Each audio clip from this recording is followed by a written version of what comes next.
Bonjour à tous. Alors, c'est la première fois que je reçois Jean-François Dejour. Ça faisait un grand plaisir. Jean-François Dejour est professeur de philosophie à Lens et syndicaliste SNES FSU. Là, je précise qu'il interviendra en son nom propre, hein. Il n'est pas évidemment pas mandaté pour me parler aujourd'hui. Mais effectivement, Jean-François Dejour, je le connaissais comme très actif pendant les dernières réformes Blanquer. Je crois qu'on était en 2019. Les professeurs de philosophie étaient vraiment très mobilisés et c'était un de ceux qui se battaient le plus sur cette question. Effectivement, la crise sanitaire est passée par là. Aujourd'hui, au moment où je parle, justement, les écoles sont en train de fermer. Moi qui ne suis pas du tout enseignant, mais très intéressé par la philo de par mes activités éditoriales, en même temps, j'avoue que je considère que l'enseignement de la philosophie en terminale est une question politique éminente, puisque effectivement, ça touche une grande partie de nos concitoyens. Ils rencontrent leur philo à ce moment-là. C'est un moment absolument privilégié. C'est aussi une question qui touche à notre définition nationale, parce que c'est malheureusement une particularité française, enfin, dans une certaine mesure, peut-être qu'on peut parler aussi de l'Italie, mais donc c'est quelque chose à défendre, c'est quelque chose effectivement d'éminemment républicain, d'éminemment politique, et aussi de fragile et menacé, Mmh. puisqu'il y a tout un contexte. D'après ce que je crois comprendre, en termes de programme, on a quand même au moins sauvé récemment la liberté d'enseigner, enfin d'enseigner à peu près, mais peut-être que Jean-François va nous préciser les choses. Mais le contexte est quand même très morose. Donc voilà, question éminemment politique, comment on enseigne la philosophie en France aujourd'hui, Jean-François? Bon, merci Aymeric, de m'inviter. En ce moment, c'est quand même la donne est complètement en train de changer, à tout niveau puisque, on a des nouveaux programmes, on a un nouvel examen à préparer. On se retrouve avec, des élèves en classe de première, dans le cadre d'une nouvelle spécialité qui intègre et la philosophie, et la littérature. Donc c'est la fameuse spécialité humanité, littérature et philosophie. On est en train d'envisager aussi d'élargir l'enseignement de la philo au lycée professionnel, donc ça c'est une nouveauté, plus un effet d'annonce en fait si on regarde d'un peu plus près qu'autre chose, mais on est quand même en train de se hâter très lentement et sans moyens, mais quand même de rendre la philosophie populaire. Et en même temps, il y a une réforme, du CAPES pour 2022 qui est très inquiétante. Il y a une réforme des masters, qui oriente vers l'enseignement, qui est aussi inquiétante. Donc il y a, tout une espèce de, tout est en train d'être rebrassé et quand on met en cohérence tout ça, non seulement on peut, je peux répondre en 2 temps finalement à ta question, ce qu'il en est de la philosophie dans la réforme et peut-être, au-delà, ce qu'on pourrait appeler la philosophie générale de la réforme. Mais quand on s'intéresse un petit peu quand on dézoome et qu'on regarde un petit peu cette philosophie de la réforme, il y a quand même de quoi, être inquiet, hein. Donc si tu souhaites, je peux rentrer un petit peu Alors plus. déjà, non, ça commence quand? Parce que j'en suis dit qu'il y a toute une philosophie, donc c'est-à-dire c'est tout un ensemble et ça date depuis quand? Depuis l'élection de Macron, il y a quelque chose de bien particulier ou j'imagine qu'il Alors, n'y a pas forcément de solution de faut prendre un continuité. tout petit peu de recul, c'est Oui. pas, que Blanquer. Alors si Mm. évidemment on peut réclamer la démission du ministre, de l'éducation parce qu'il nous ment, parce que, il est pas honnête avec la profession et cetera. Donc ponctuellement, bien sûr, on peut, cristalliser, notre mécontentement sur, tel ministre, tel responsable politique et évidemment ici la politique de Macron, elle est en cause. Mais, ça serait on aurait tort, hein, de réduire nos problèmes à simplement, un effet, lié à une réforme. Des réformes, il y en a tous les 10 ans grosso modo, et finalement nos conditions de travail se dégradent, sous à cause des réformes, mais les réformes sont peut-être plus un épiphénomène que, quelque chose de complètement, structurant. Parce qu'on est quand même depuis au moins 20 ans, heu, sous la pression de politiques, budgétaires, pour le dire pudiquement, qui sont, frappées au sceau de l'austérité. Enfin donc, quand on regarde, je me suis intéressé à la question dans le cadre de mes responsabilités syndicales, parce que je m'occupe aussi un peu quand même du groupe philo au sein du SNES. On s'est rendu compte que, sur les 20 dernières années, quand on regarde le ratio nombre de profs et nombre d'élèves, la situation s'est dégradée, mais sérieusement, hein. On est, à peu près 5 000 profs de philo sur toute la France, 80 dans le public, 20 dans le privé. Et depuis une vingtaine d'années, c'est un peu comme si on nous avait retiré un prof de philo sur 10, mais qu'on avait toujours autant d'élèves. En fait, la pression, des corrections, augmente, et c'est pour ça aussi qu'au moment de la correction du bac, la situation est de plus en plus tendue. Cette année, ça va être le bouquet, et c'est aussi pour ça d'ailleurs qu'il y a des mobilisations de profs de philo au moment des stratégiques des corrections, parce que c'est là que ça coince, Mmh. quoi. Oui, en plus des conseils de classe, enfin, j'imagine que ça doit être, Oui, l'effet là immédiat, si on rentre un peu dans ce qui se passe en ce moment, dans l'enseignement de la philo, donc on est inquiet par rapport au nouveau CAPES, hein. J'en mmh dis un mot quand même parce que, hem, en 2018, on avait, jugé utile, hein, le groupe philo du SNES avait jugé utile de faire, les assises, enfin d'organiser les assises de l'enseignement de la philosophie. Alors, c'est pas tout à fait les états généraux, comme, on a pu en connaître par le passé. Donc plus modestement, on essayait de réunir, tous les acteurs, et on avait réuni sous un front intersyndical les associations professionnelles. L'inspection d'ailleurs était venue aussi, nous faire un petit coucou, et on avait tenu ces assises à Nanterre, pour essayer de faire le lien avec l'enseignement supérieur, et on s'était déjà bien rendu compte, notamment dans les universités, de province, les profs de fac, de philo étaient très inquiets parce qu'ils voyaient arriver cette réforme du master qui allait assécher, les masters disciplinaires, plutôt orientés vers la recherche, pour professionnaliser, la formation. En fait aussi, exploiter, une main-d'œuvre, sous la forme, d'une alternance, hein. Donc en fait, on est en train déjà de réquisitionner les gens qui sont en formation pour, leur donner des tâches d'enseignement.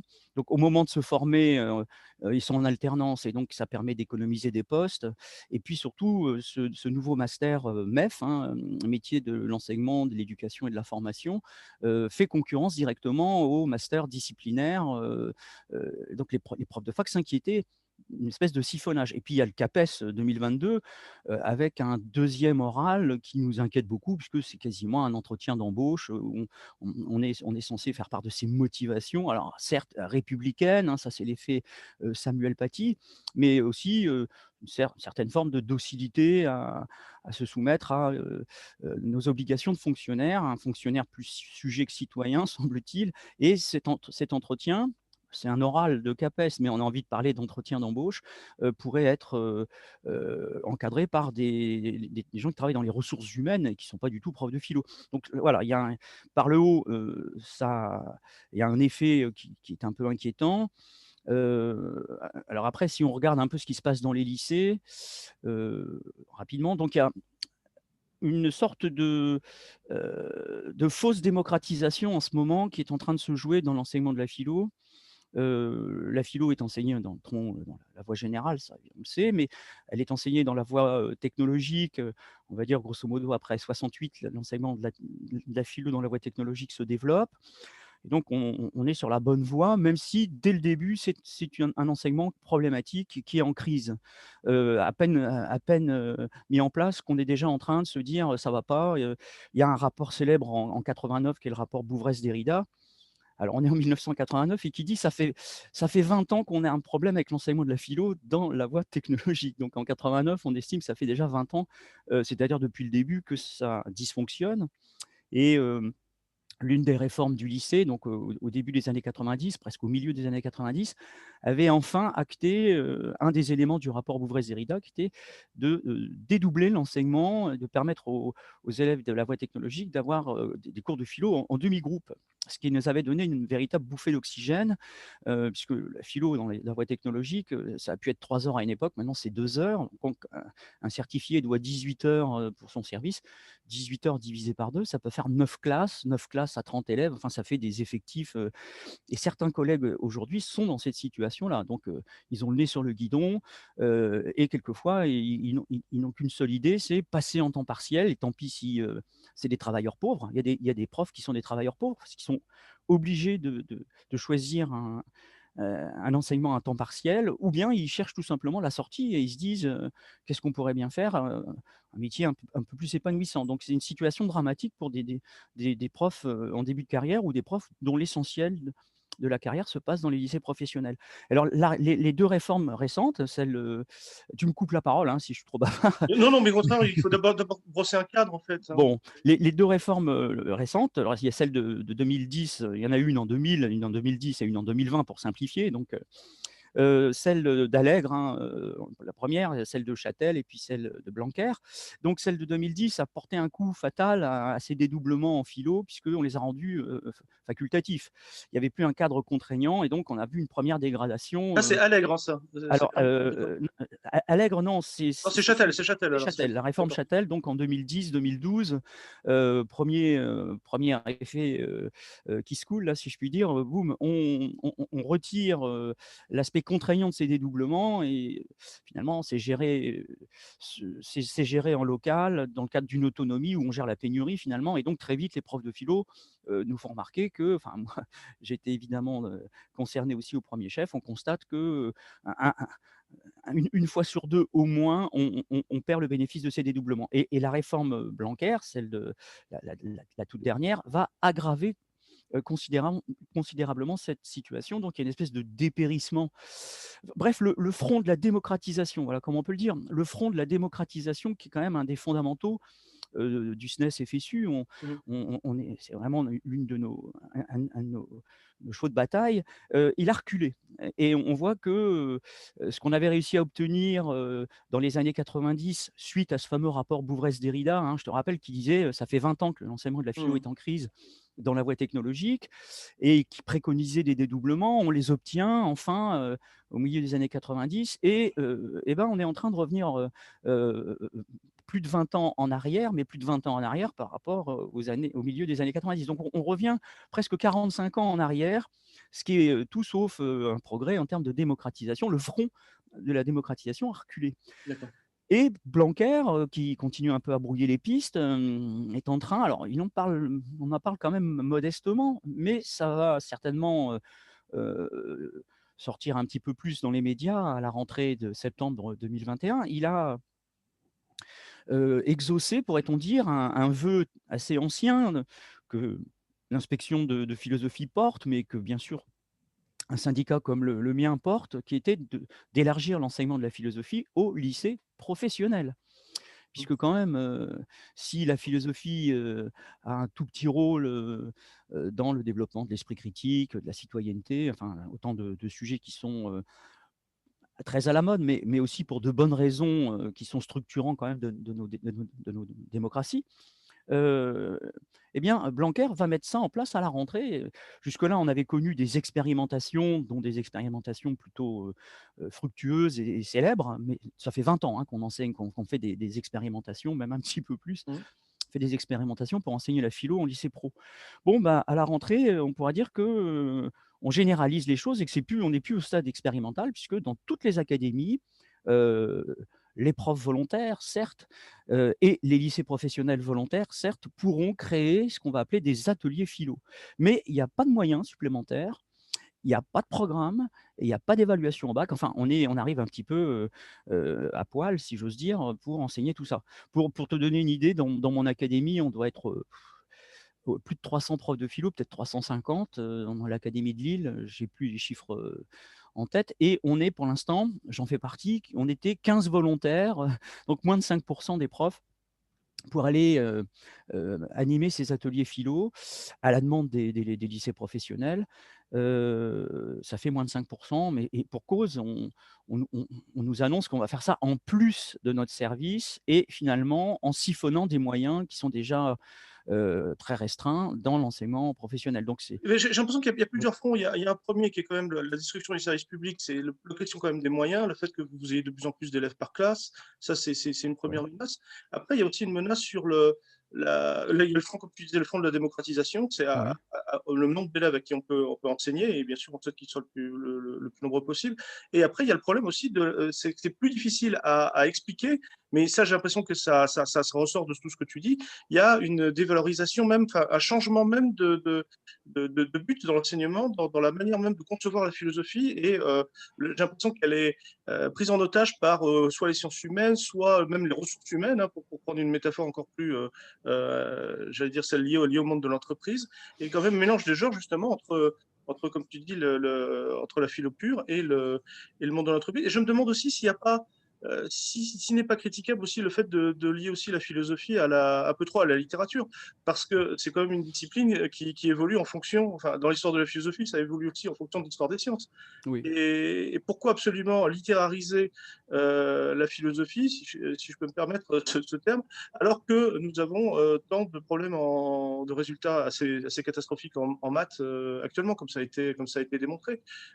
Pourquoi absolument tirer la philosophie vers ce côté-là? Donc je sais bien que la philosophie, tu es plutôt dans les filières générales, tu es plutôt enseigné majoritairement dans la filière littéraire, mais enfin, peut-être que c'est un aspect secondaire, mais j'ai l'impression qu'il y a une offensive, parce que c'est lié forcément, il ne faut pas imaginer que l'école est une forteresse complètement coupée du reste de la société, c'est lié quand même à l'influence d'une conception libérale capitaliste du monde, hein. Forcément, ça vous touche d'une manière ou d'une autre, avec, j'imagine, euh, le fait de former des gens pour être directement employables dans un contexte qui est donné. Mmh. Donc voilà, si on peut essayer de... Parce que j'ai l'impression que vous avez tous ces problèmes-là qui s'accumulent les uns les autres, et j'ai l'impression que si on arrivait peut-être à les serier, là, peut-être qu'on arriverait à mieux expliquer les choses pour nos auditeurs et puis pour les... Oui, c'est vrai que là, je suis désolé de rentrer un peu dans le détail. J'imagine qu'il y a peut-être aussi des enseignants et des profs de philo qui pourraient nous écouter, mais euh, si j'essaye de résumer un peu le propos, les profs de philo ont été un peu pris à contre-pied dans cette affaire, hein. Donc on avait du mal à se mobiliser, même si on s'est mobilisé assez fort en 2019, hein, puisqu'on n'avait jamais été aussi loin dans une grève du bac. Les délibérations du bac ont eu lieu sans nous et on n'avait pas rendu ni nos copies ni nos notes. Bon, c'était donc la première fois de ma carrière que je me retrouvais dans cette situation extrême. Et on était déjà évidemment vent debout contre cette réforme. Et en même temps, on avait beau jeu de nous dire, mais de quoi vous vous plaignez? La philosophie a sauvé les meubles puisqu'elle est maintenue dans le tronc commun de ce nouveau bac Blanquer qui a fait disparaître les L, les ES, enfin, toutes les filières habituelles. Oui, alors on pourrait dire que c'est une victoire en trompe-l'œil en fait, hein. Pour essayer de comprendre ce qu'est le bac Blanquer, si je devais résumer la situation, je dirais que Blanquer a fait avec le baccalauréat ce que l'Europe avait fait dans les 20 dernières années avec l'enseignement supérieur. C'est-à-dire que depuis la fin des années 90, donc c'est Allègre à l'époque, il y a un vaste processus européen, alors ça porte un nom, ça s'appelle le processus de Bologne. Bon, et ce processus de Bologne va avoir pour but d'harmoniser l'enseignement supérieur. Ça, c'est les 20 dernières années.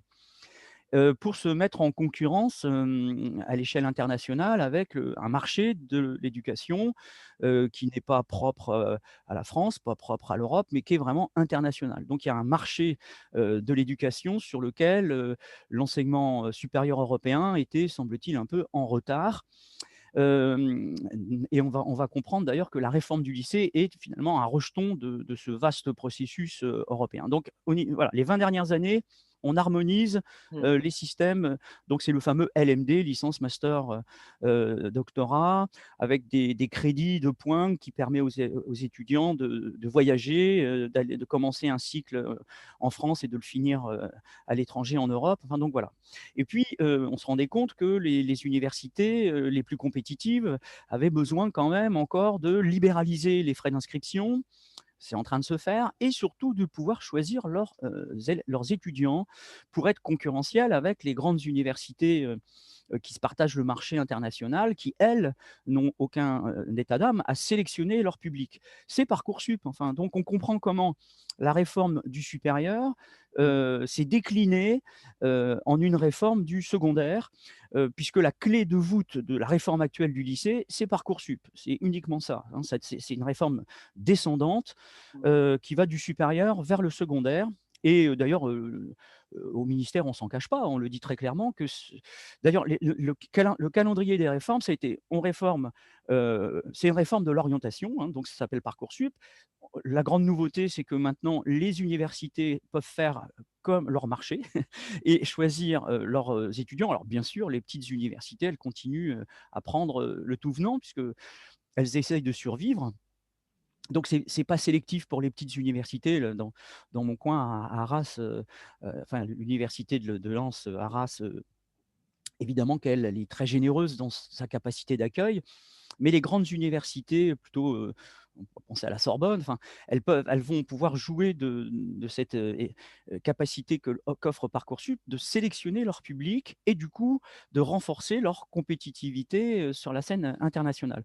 Donc réforme du lycée, ça dégringole d'en haut. Parcoursup, c'est d'abord une réforme de l'orientation. Puis ensuite, on a accroché les wagons, quoi. Donc cette réforme de l'orientation, elle avait un petit problème, c'est qu'il fallait que tout soit bouclé en mars. Ah, comment on fait pour que l'orientation soit bouclée en mars? Le bac, c'est quand même en juin. Bon, et ben, en fait, c'est pas grave, on va réformer le bac. Donc deuxième étage de la fusée, cette réforme de l'orientation, on réforme le bac et on fait en sorte que, 1/3 du bac, soit, concentré sur les fameux enseignements de spécialité, qui sont, au nombre de 3 en première, puis de 2 en terminale et les épreuves de spécialité, justement, on est censé les valider sous la forme encore d'un examen national anonyme qui tient un peu la route, à la mi-mars pour que ça puisse rentrer dans la moulinette, Parcoursup. Puis tout le reste, c'est du contrôle continu pour l'essentiel. Il y a 40 de contrôle continu dans le bac Blanquer. Puis, et puis la philo, par exemple, on va la laisser, pour pas qu'ils sont un petit peu ils emmerdent un peu les profs de philo, donc on va leur laisser leur petite épreuve à la fin de l'année. De toute façon, ça n'a plus tellement d'enjeux puisque les jeux sont faits justement. Les jeux sont faits à partir de Parcoursup. Mmh. Donc en fin d'année, on a gardé, pour amuser la galerie, si je enfin je parle Mmh. évidemment de manière un peu caricaturale, mais on a gardé cette épreuve de philo terminale, 8 du bac, hein, 8 du bac, c'est-à-dire quand même des cacahuètes et Avant, c'était combien pour qu'on oh pour bah, qu'on en avance? gros pour, quand il y avait les séries, 8 ça correspondait un petit peu au poids de la philo dans la série S, c'est-à-dire le plus faible poids de toutes les séries, le poids le plus faible en termes de coefficient dans les séries générales. Il y avait, les S, il y avait au-dessus la ES qui était la sciences économiques et puis la L littéraire, où là évidemment c'était beaucoup plus conséquent. Mmh. Donc on s'est aligné sur le moins 10 ans, si je puis dire, en termes de poids dans le baccalauréat. Donc les élèves quand même comprennent très vite que 8 c'est pas ça qui va changer la donne, d'autant plus que juste derrière. Alors et Oh, 4 donc ça dévalorise un enseignement, ça oui, dévalorise voilà, l'écoute voilà. l'attention des élèves par C'est rapport au professeur, quoi, ce qui est pas la même qu'avec celle du prof de maths, j'imagine, hein? C'est ça, on pèse alors les profs de maths, c'est un peu particulier parce que le la réforme, a été aussi une manière de s'adapter au marché, si je puis dire et comme il y avait plus de profs de maths, on a trouvé la solution, on a supprimé les maths du tronc commun de la voie générale comme ça, Oui, il y a c'est vrai. plus de profs, mais il y a Il plus y a non aussi plus ce à problème-là, oui, bon oui. alors c'est catastrophique pour l'enseignement des mathématiques Et je crois que et est-ce que c'était vrai pour l'histoire? Moi, j'en étais resté là, c'est-à-dire que des scientifiques peuvent ne quasiment pas avoir de cours d'histoire ou enfin, en tout cas, l'avoir de manière très réduite. C'est-à-dire qu'on a des gens qui arrivent en terminale, au bac et qui alors ça l'histoire ça est peut être ce que maintenue, c'est. elle est maintenue dans l'évaluation, mais c'est encore pire que la philo, pourrait-on dire, parce que, là, c'est du contrôle continu et seulement du contrôle continu. Donc dans les fameux 40 du contrôle continu, l'histoire géo, va peser, de mémoire, je dirais, ça doit être 5 voilà. Donc 5 c'est on pourrait dire la philo, elle s'en sort bien avec ses 8 parce que l'histoire géo, c'est 5. Ouais. Heu, oui, donc effectivement, il y a et soit dit en passant, l'histoire qui était une notion, qui faisait partie du programme de philo a disparu aussi, hein, Ouais, mais alors, non, parce que oui, il y a un moment, dans le programme de philo, on enseigne à un moment l'histoire. Donc, comment on fait ouais. l'histoire mais ça marche plus comme ça, c'est plus par grand thème. Mais en même temps, toi, par exemple, toi, en tant que prof, tu peux l'aborder toi, tu peux décider de l'aborder toi ou comment ça fonctionne maintenant? Alors Par exemple, moi, je lisais le livre de Georges Gastaud, j'ai l'impression que je le vois d'ailleurs, parce qu'il est tellement énorme qu'on le voit là-haut, derrière toi, là, en bleu.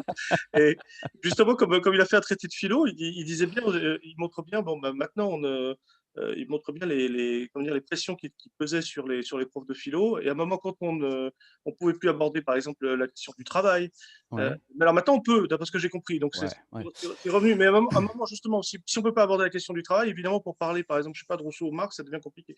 Bon, Ouais.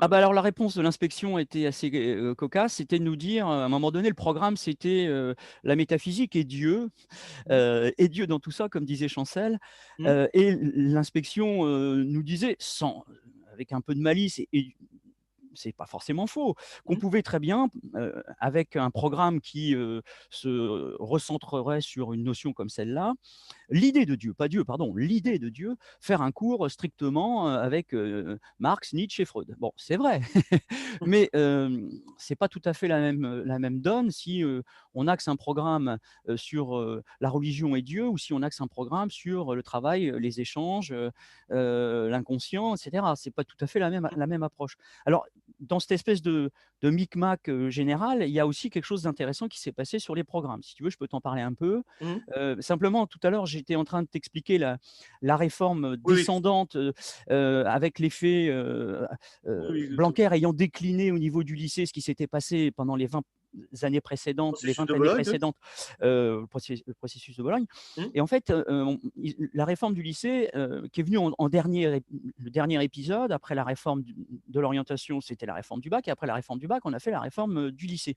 Mmh. Et le lycée, Blanquer, il a fait ses courses, enfin, donc c'est pas lui évidemment tout seul qui a fait cette réforme, mais ils ont fait leurs courses en Europe, pourrait-on dire, et on a un bac qui est un peu eurocompatible, puisqu'on a été chercher en Italie le colloquio, le grand oral, qui donc Et maintenant est une des épreuves phares du mois de juin, hein, qui pèse 10% du bac. La philo, c'est 8%, mais oui, en Italie, les examens se font majoritairement à l'oral, hein. ouais, voilà. Toujours Donc, pas et surtout sur le contenu. Disons, on leur demande pas forcément de mettre les choses en perspective, mais il faut vraiment connaître. C'est-à-dire que le prof vous colle, en gros, hein. ah oui, alors ça, c'est une grande différence, c'est que nous, le grand oral est quand même très largement émancipé des contenus disciplinaires et on a vraiment insisté sur, la performance, rhétorique, si j'ose dire, Mmh. de la chose. Donc on a vraiment tiré ce grand oral vers sa dimension, oratoire plutôt que, disciplinaire. Bon, et ça, c'est vraiment, une des pièces maîtresses du nouveau baccalauréat, 10 et ça va être très compliqué parce Mmh. que c'est cette année que ça se met en place, sauf prolongement du confinement, et tous les élèves de la voie générale et de la voie technologique sont censés passer ce grand oral avec un jury composé de 2 profs. Donc c'est une usine à gaz phénoménale, et les profs de philo, non seulement vont corriger l'écrit, mais en plus, ils sont censés être réquisitionnés puisqu'ils enseignent une des spécialités.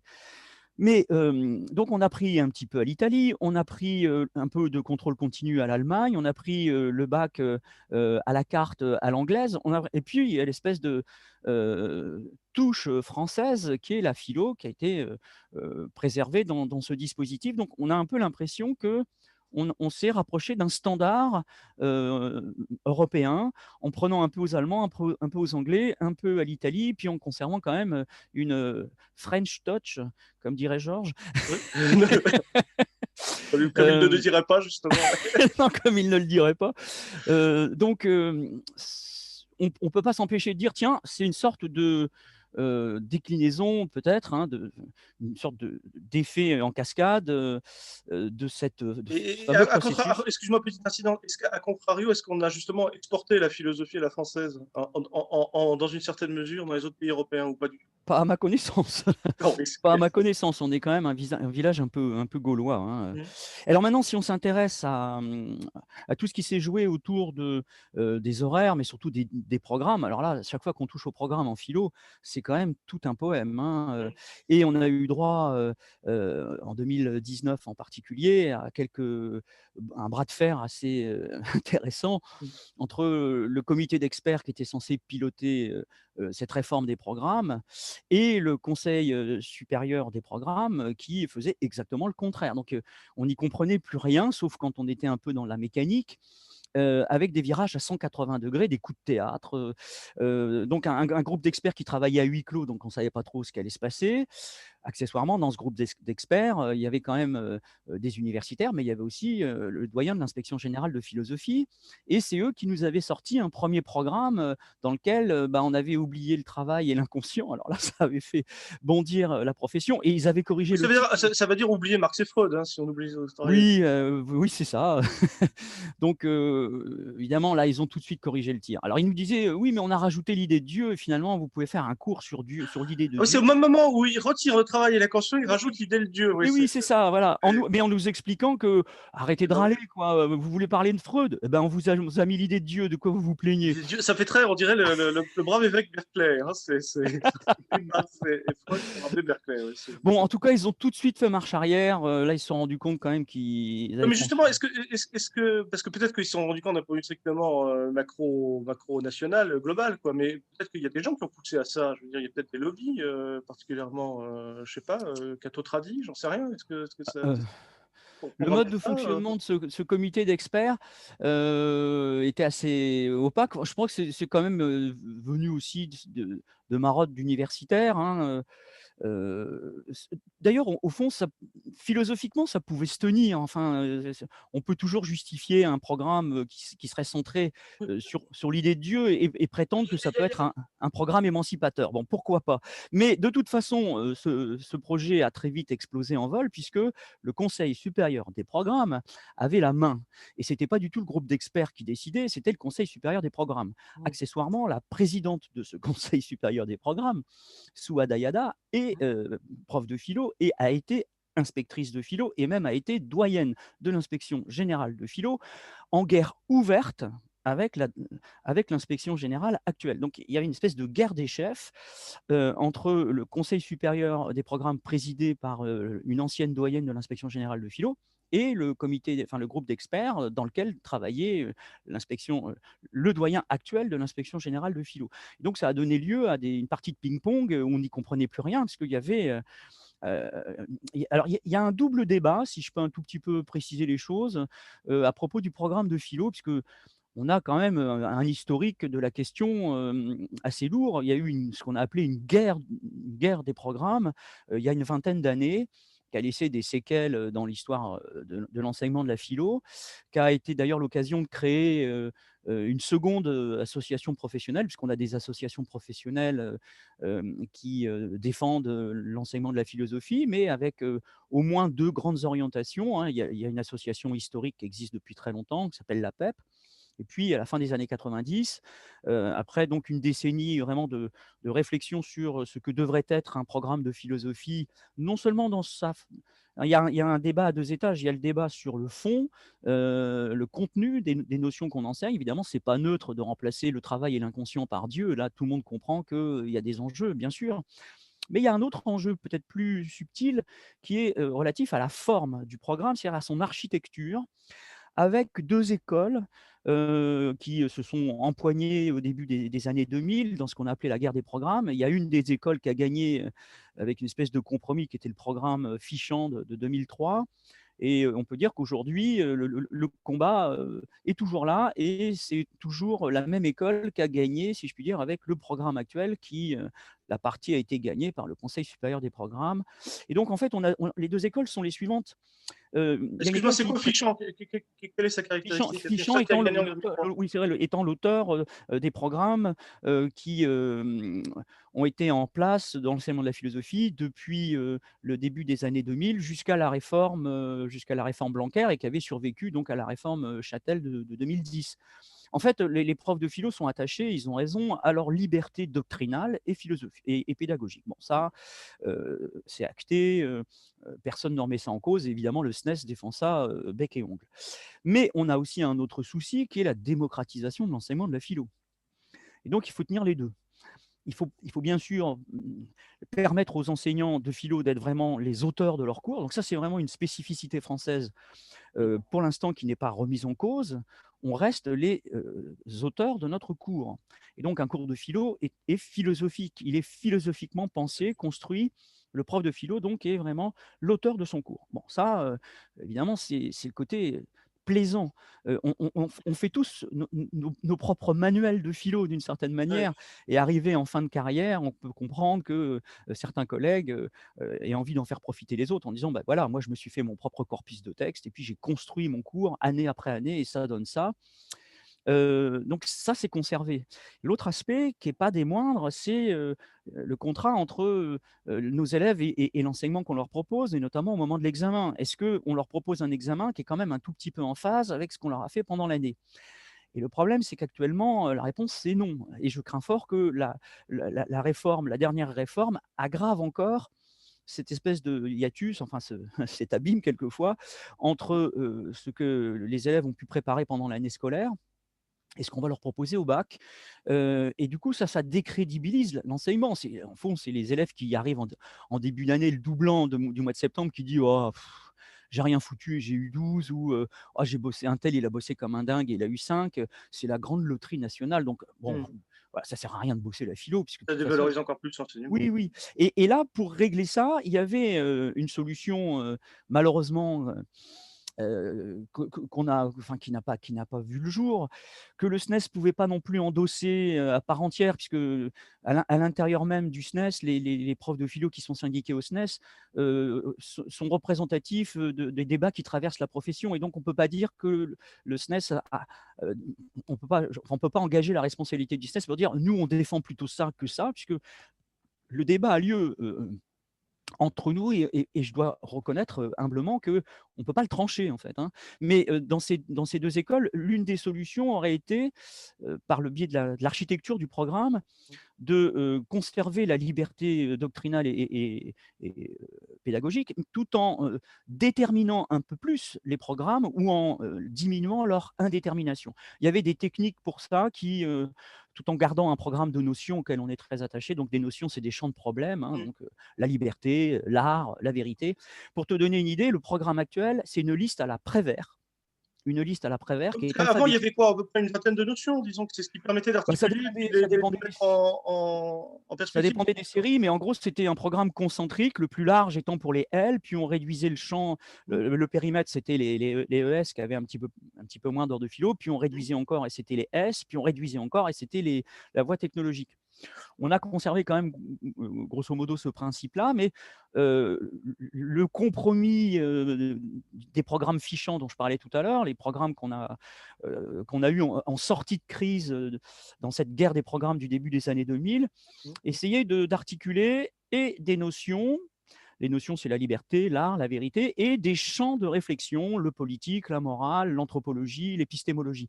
Donc, on essayait de croiser les deux en disant, bah, si on travaille la liberté, ok, mais c'est dans un champ juridique et politique, et donc on voit quand même que on détermine quand même un peu les sujets potentiels du bac, et les élèves savent peut-être un peu quand même, ceux qui travaillent à l'avance, vers quel type de problème on va les diriger. Or ça, c'était une tentative un peu ratée du programme, de l'ancien programme qu'on appelle le programme Fichant, et on pouvait essayer de corriger le tir avec les nouveaux programmes. Bon, bah, il se trouve que c'est pas le cas. Ceux qui ont gagné la partie, c'est vraiment le camp des indéterministes, si on voulait les désigner par un terme. Et donc, le programme est totalement, mais totalement indéterminé. 17 notions dans la voie générale, 7 notions dans la voie technologique, et toutes les combinaisons sont possibles entre ces 17 notions. Ça commence à A avec art, ça finit à V avec vérité. Voilà, boum. Et si tu as envie de travailler sur l'art et la vérité, tu le fais. Mais ton collègue, lui, il va pas du tout travailler sur l'art et la vérité, il va Mmh. travailler sur l'art et la liberté, ou sur l'art et la nature. Et au final, il faut que les élèves s'y retrouvent au moment du bac, avec des épreuves qui sont restées intangibles. Ce qui est dramatique, c'est que Toujours on l'éternelle question qui passionne les Français à chaque année d'ailleurs, hein, parce que oui, c'est toujours répercuté aux infos, hein, c'est le sujet du bac. Euh, mais ça c'est intangible, mais effectivement, ça peut porter sur. C'est tellement vaste comme sujet que ça peut porter sur n'importe quelle notion, justement. Enfin, il faut pouvoir les mobiliser, disons. on peut même se demander, qu'est-ce qui n'est pas concerné par le programme de philo de terminale? Je serais bien embarrassé de te répondre, qu'est-ce qui n'est pas concerné? Alors si, peut-être l'histoire. Tiens, parlons un petit peu d'histoire. Alors que Heu, normalement, on enseignait la philosophie en terminale, il me semble, parce que justement, ça supposait quand même une connaissance générale, disons, de la culture générale suffisamment acquise au collège et au lycée, quoi, disons. oui, Il me oui, semble que oui, c'était ça l'esprit de pourquoi on c'est commençait si tard. c'est vrai,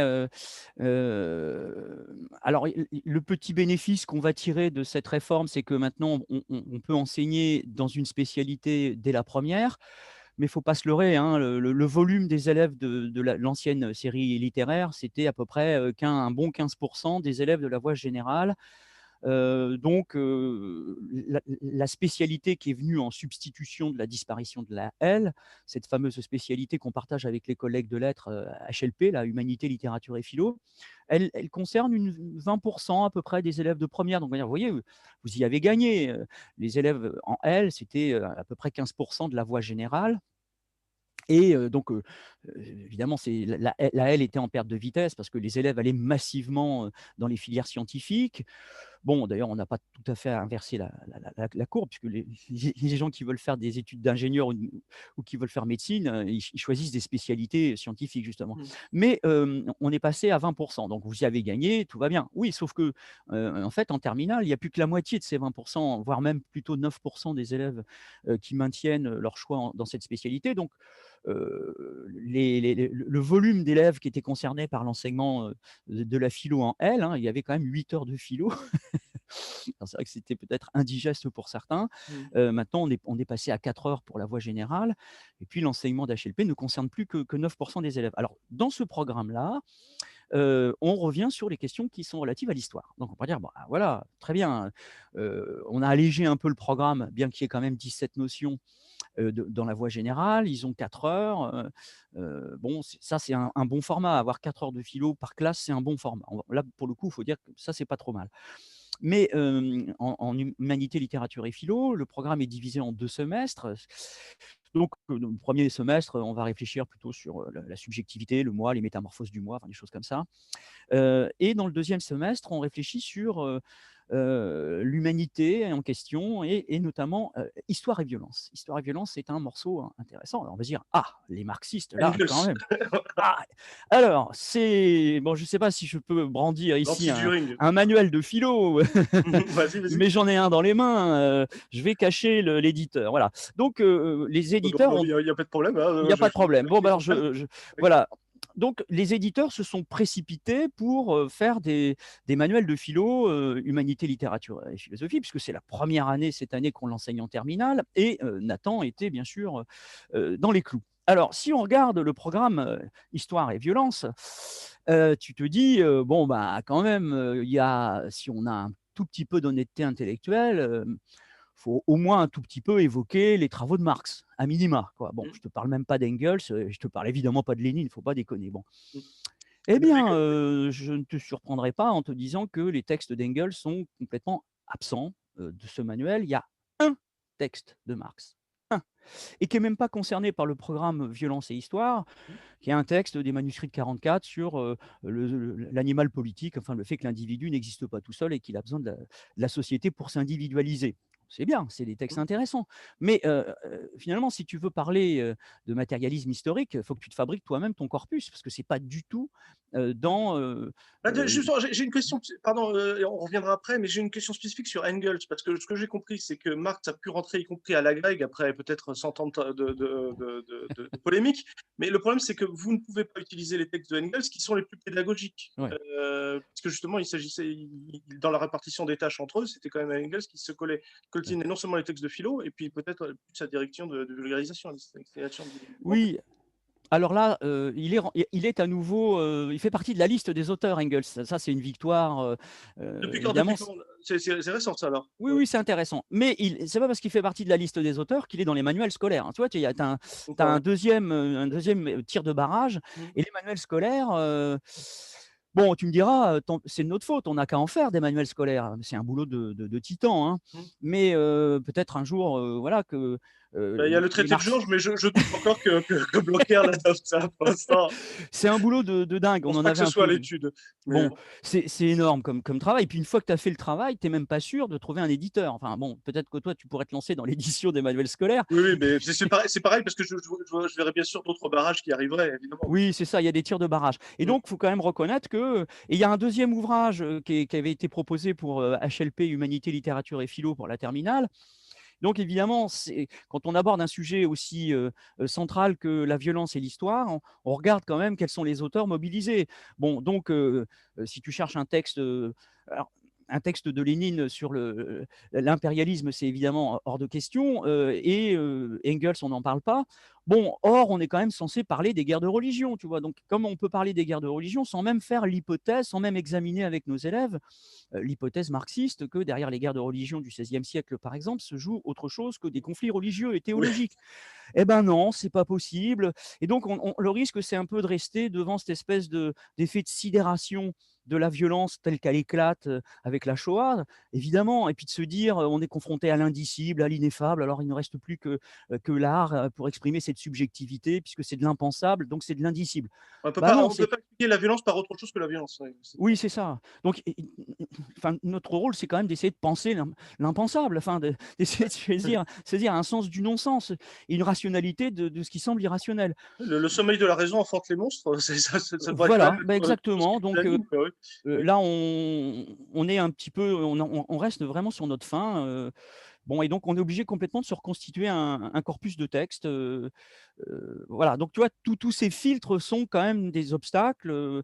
Alors on peut quand même se dire que quand on a un peu de bouteille, le programme nous permet quand même, grosso modo, de faire un peu ce qu'on a envie de faire. Oui, mais les jeunes collègues qui arrivent, dans le métier, qui ont eu une formation un peu, révisée à la baisse parce qu'au lieu de faire un master disciplinaire et de faire un DEA par exemple, enfin le DEA n'existe plus, mais le master, un bac+5 en philo, mais qu'ils ont donc très vite dû bifurquer, dans une formation plus professionnalisante, qui est en fait quand même aussi une sorte de mise au pas, et qu'ensuite ils dépendent des manuels scolaires pour, envisager avec leurs élèves un programme qui est de toute façon colossal, qui on est écrasé quand même par le poids de ces programmes. Bah, il y a beaucoup de ça, plus le nombre d'élèves qui explose. Beaucoup de jeunes profs se retrouvent le nez sur le guidon et on va au plus court, on va au plus vite, et le plus vite, c'est quand même ce que nous proposent les manuels, et ce que nous proposent les manuels, et ben, voilà, c'est pas le matérialisme historique. Non pas que on réclame ça, mais au moins l'honnêteté serait, quand on examine les différentes hypothèses pour penser la violence, d'envisager aussi cette hypothèse-là. Pas seulement, mais aussi, parce que là, elle est complètement sortie du champ, quoi, hein. Et là, concrètement, toi, tu dois, par exemple, tu pourrais photocopier un texte de Engels et puis leur apporter. Ah mais bien sûr, mais d'ailleurs Voilà. c'est ce que j'ai fait là récemment. Alors après, puisque Engels est au programme, tu peux les faire travailler dans un bac à l'occasion d'un bac blanc sur un texte de Engels, et c'est Mais là, par exemple, si tu as un contrôle, qu'est-ce qui se passe? ah bah, c'est légal puisqu'il fait partie du programme. Ouais, d'accord. Oui, tu peux pas être. Ah non, non, D'accord. non, on va pas être sanctionné, et puis bon, Mm, là, pour le coup, l'inspection de philosophie, mm. va pas nous chercher. Elle est c'est pas une police de la pensée, Politique, qui oui, qui oui, c'est ça. tirerait à bout portant sur, Oui. quelqu'un qui serait un peu sensible au matérialisme historique. Non, on n'en est pas là du tout. Non, non, ça, j'imagine, mais c'est le problème d'ailleurs d'une domination libérale, c'est qu'elle se fait pas forcément consciemment. C'est le problème Oui, justement du complotisme, c'est qu'il y a les déterminations de classe, elles s'imposent qu'on en ait conscience ou pas, justement. oui. Voilà, bon. Mais ça aussi encore, d'où l'intérêt de développer la notion OK. de conscient. Mais voilà. Et, et je me disais aussi une chose, parce que ça avait fait beaucoup polémique, c'était Régis Debray, donc qui effectivement fait partie du camp progressiste, hein, nul ne le contestera, et qui avait dit qu'il fallait enseigner le fait religieux. Donc effectivement, ça fait partie. Il y a bien un fait religieux, c'est-à-dire qu'on ne peut pas nier l'existence de religion, et c'est même important de penser là-dessus. Mais je veux dire, ce qu'on pouvait objecter, c'était le fait que si on enseigne le fait religieux, il faudrait aussi enseigner le fait irréligieux, qui n'en Oui. existe pas moins. Et c'est bien ça le problème aussi, je crois qu'il y a une grande dialectique entre le fait que, comme tu dis, il y a un programme infini, mais qu'il faut arriver à couvrir via des problématiques, parce que justement, il faut pouvoir répondre à la fameuse question de la fin de. Je ne sais pas si elle est si mauvaise en soi, cette fameuse question du bac, c'est-à-dire Mmh. que grosso modo, bon, bah, à 18 ans, vous êtes un citoyen, vous êtes capable de prendre position sur n'importe Mmh. quel sujet qui intéresse la Mmh. cité, avec Mmh. vos moyens, avec votre culture d'homme de 17-18 ans. Mais effectivement, vous ne devez pas vous dire je suis incompétent, je n'ai pas donné mon avis, un avis plus ou moins éclairé sur la question. Donc, Mmh. mais c'est bien ça le problème, c'est que voilà, si on enseigne le fait religieux, il faut enseigner le fait religieux. Comment on le fait? Bon, Bah, la religion est en tant que notion, donc les notions, hein, les programmes actuels sont des programmes de notions, et les notions sont des champs de problèmes. Donc dans une notion, il y a plusieurs champs possibles. Donc la religion fait partie des notions à la lettre R Mmh. Ouais, et elle est avant d'enseigner la religion, et après maintenant on vous demande d'enseigner l'idée de Dieu. Donc là, il me semble qu'on a alors ça, quand même c'est sorti, l'idée de Dieu, Heureusement que c'est sorti, mais je veux dire, c'est ils ont quand même tenté ça, quoi. Donc, c'est toujours pareil, c'est qu'ils font des bancs d'essai. S'il n'y a pas une mobilisation des syndicalistes, c'est ouais. n'importe quel domaine, on se demande ce qu'ils vont nous ramener la prochaine fois, quoi. Bon, enfin bon. Oui. Oui, bah, à un moment donné, on a eu peur, on avait et la religion et l'idée de Dieu, hein. Mais on n'avait plus Ah oui, le les 2, travail, d'accord, oui, ça on fait n'avait plus beaucoup. le travail, on n'avait plus l'inconscient. Bon, là, c'était quand même un peu énorme Mmh.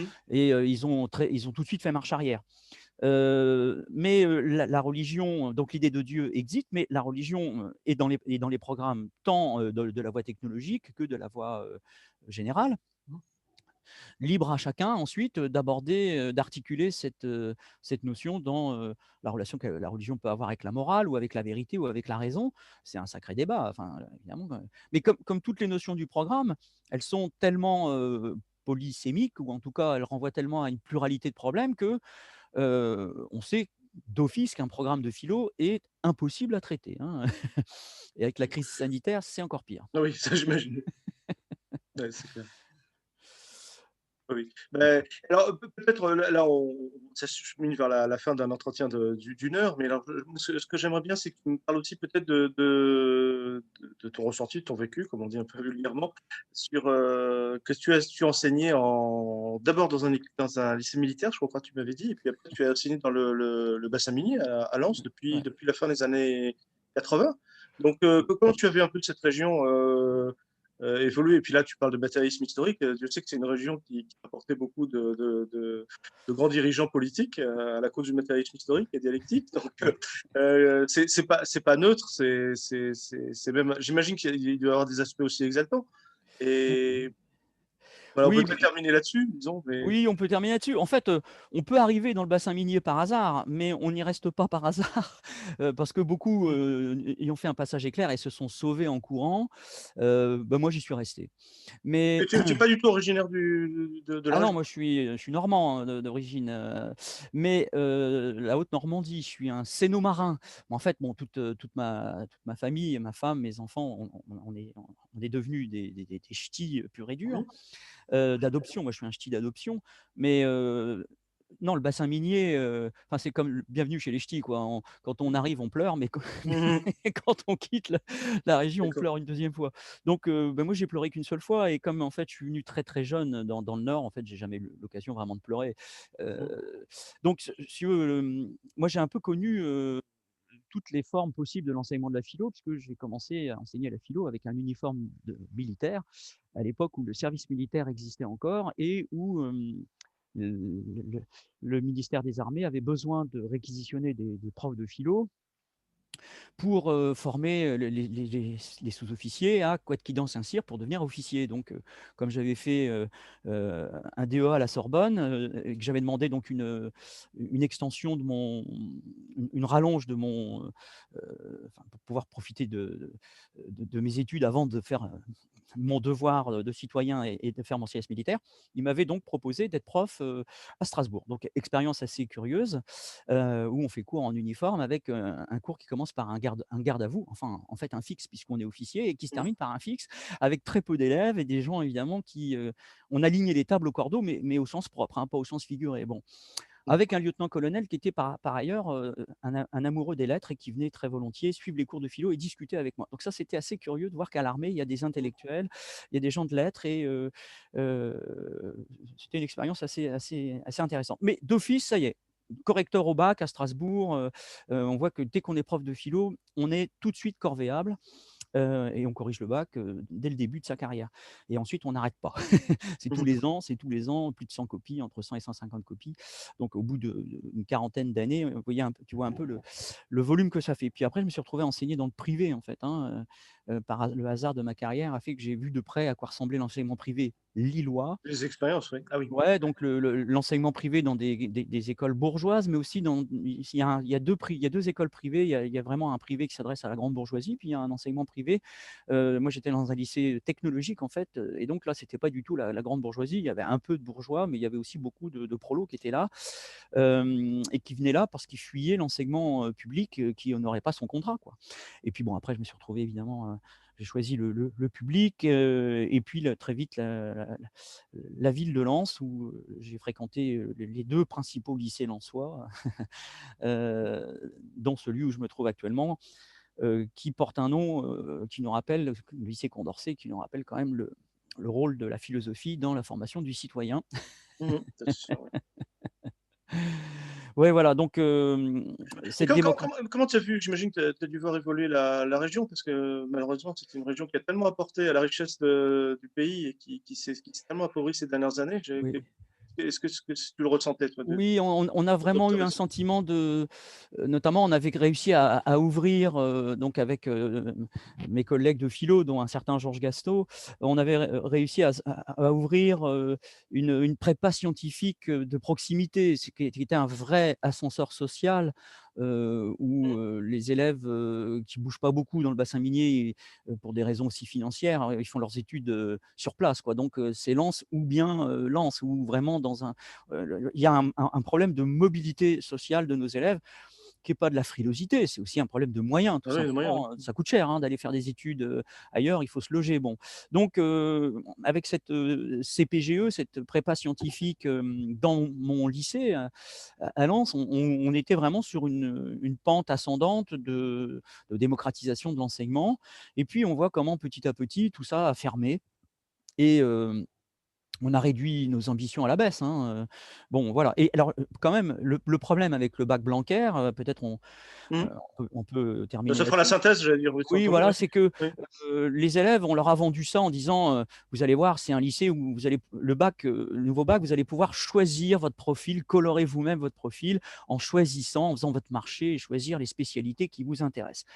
OK, ça c'était sur le papier. En fait, on s'est rendu compte que le casse-tête des emplois du temps était tel qu'on était presque obligé de proposer des menus, et donc le lycée à la carte est devenu un lycée avec des menus, et les menus, comme par hasard, rappelaient, curieusement les anciennes séries, plutôt le profil scientifique, plutôt le profil, sciences humaines, et plutôt le profil littéraire. Donc première imposture, on vend aux élèves un lycée à la carte qui est censé, répondre à leur, soif de liberté, d'autonomie dans le choix de leur formation, et c'est pas vrai. En fait, on a choisi pour eux ce qu'ils allaient choisir, hein, donc c'est quand même, une espèce heu, d'embrouille. Et puis le deuxième point, c'est qu'on leur a dit, «Le bac est stressant, qu'à cela ne tienne, on va, injecter une grosse part de contrôle continu. Vous allez voir, on va soulager quand même la pression, des épreuves terminales». C'est exactement l'inverse, qu'on a obtenu. C'est-à-dire qu'on a en fait diffusé le stress, de l'examen, final, ce qui fait qu'aujourd'hui, quand on rend un devoir, bah, il compte dans la moyenne. Enfin, le moindre exercice fait en classe compte dans la moyenne, et Mmh. c'est, un stress permanent pour les élèves, avec en plus à la clé un bac qui vaut ce que vaut le lycée dans lequel on le passe. Le bac en contrôle continu vaut ce que vaut le lycée dans lequel Ouais. tu l'as passé. Donc il y a une sélection géographique, donc il y a une sélection sociale, et donc la machine à filtrer, la machine à sélectionner, qu'est Parcoursup, fonctionne à plein régime. Donc voilà, on leur a vendu de l'émancipation, et en fait, c'est exactement le contraire au final que sur le terrain, quoi. Donc on est vraiment en train de sélectionner. Bon, je suis prof principal en terminale, donc je vois de près à quoi ça peut ressembler, cette espèce de sélection. Alors évidemment, on essaye de contourner et de désamorcer tout ça quand on est, prof de lycée, mais bon, la structure est faite pour fonctionner de la sorte, hein. Donc il y a un filtre supplémentaire, il y a une et ajoutons que, ce système-là est très propice à la multiplication des officines privées qui vont se tailler la part du lion. C'est un aspect qu'on a, mais ce bac Blanquer, non seulement il est euro-compatible, pourrait-on dire, mais il est aussi très compatible avec, le marché, privé, qui nous propose du coaching en veux-tu, en voilà. Donc en fait, pour faire Parcoursup maintenant, vous avez des officines privées qui, pour 500 €, voire 3 000 €, vous proposent de vous rédiger à votre place vos lettres de motivation, votre CV. Bon, et pour le grand oral, on va voir la même chose. On va voir des entreprises de coaching qui vont Mmh. proposer, 3 semaines intensives avant le grand oral pour préparer le truc. Donc il y a un business qui est en train de se préparer, enfin qui est en pleine, en pleine, évolution là, sachant que tout ça en plus est déductible des impôts. Donc enfin voilà, les familles qui ont les moyens auraient tort de se priver. Mmh. Je ne parle pas évidemment des officines qui, préparent les certifications en langue, enfin, c'est-à-dire les certifications en anglais, puisque les langues, comme Mmh. chacun sait, c'est l'anglais ou l'anglais. Hem, voilà, c'est ça c'est ça, voilà, c'est ça le libéralisme. Vous avez maintenant vous avez le choix, C'est le ça choix sera de l'anglais l'anglais ou ou l'anglais. l'anglais. Avant, vous Ouais. aviez 3 langues. Avant, on avait des LV3 en lycée. C'est terminé ça. LV1, LV2, les LV3, ça a complètement disparu. Et latin ou grec même, hein. Oui, voilà, alors on a réussi à sauver le latin, comme on a pu, parce qu'il y a un petit tour de passe-passe qui fait que les points que les élèves obtiennent en latin sont quand même valorisés dans le nouveau bac Blanquer. Mais toutes les options, musique, enfin arts plastiques, tout ça, c'est vraiment en sursis, ça risque de dégager puisque ça pèse plus grand chose dans le nouveau calcul du bac. Oui. Voilà, donc on a quand même réduit, Oui, l'avenir est sombre, hein. C'est vraiment, oui, alors je termine, alors peut-être c'est là-dessus quand même qu'il faut terminer, c'est que oui, s'il est sombre, soyons quand même pas complètement, pessimistes au oui, niveau de sans la mauvaise lutte en tout volonté. cas, oui, parce que oui, ça je pense, c'est sûr. Et faut pas se tromper quand même, et le moment actuel est c'est pas un éteignoir, hein, qui a complètement, Mmh. éteint les luttes et la colère. Au contraire, je pense qu'on est plutôt dans un effet cocotte minute et on a posé un couvercle. Ça c'est Le vrai, ouais, ouais. ça c'est en ébullition. Blanquer n'a jamais été aussi, enfin, on peut plus prononcer son nom, en salle des profs. Mes collègues l'appellent Blanquer menteur. Mmh. Enfin, c'est on peut plus l'appeler on peut plus mentionner son nom sans tout de suite, déclencher des rires ou de la colère. On n'a jamais vu un gouvernement aussi discrédité à tous les étages. Mmh. Bon, il faut donc effectivement renforcer le côté host autoritaire qui va avec l'austérité. Enfin, on est vraiment dans un libéralisme autoritaire, hein, on Mmh. est libéralisme sur le plan Oui, économique, oui. très autoritaire sur le plan politique. Donc voilà, il faut vraiment que l'appareil policier soit renforcé parce que la colère, elle est là. Et on voit bien que la police, notamment les renseignements généraux, sont quand même toujours très, très attentifs et ils passent leur temps à téléphoner à tous les responsables syndicaux, Ah oui. heu, pour dire: «Comment ça se passe? Où vous en êtes?» Alors bon, Y compris dans ce lieu sacro-saint qui était l'enseignement, enfin vraiment oui, oui, normalement, oui, la oui, oui, police ne oui. rentrait Donc pas sur les on va campus, bien voir ça de se quoi l'avenir sera fait, mais il ne faut pas, désespérer, Billancourt. Enfin, il y a une réserve de colère. oui, Après, la question, c'est de lui donner une expression, syndicale et politique. Ça, c'est autre oui, chose. oui. Bon, là, c'est pas l'objet de cette discussion, mais Mais on voit je bien. crois qu'on va refaire absolument une émission parce que mon seul regret, c'est qu'il y avait tellement de c'est un champ tellement vaste, il y avait Ouais, tellement de questions à aborder que je crois qu'il faudra absolument une autre émission, ouais. OK. Bon, C'est là, je crois c'est que sûr. Mais je pense qu'au moins pour les gens qui sont un petit peu profanes, enfin, par rapport à l'enseignement, disons de ça, ont bien compris les enjeux politiques là, de l'enseignement de la philosophie en France aujourd'hui, hein. Voilà. OK. Bah, immense merci à toi Jean-François et puis, bah, bon courage dans les luttes et dans l'enseignement. Allez, à bientôt, Aymeric. À bientôt. Salut.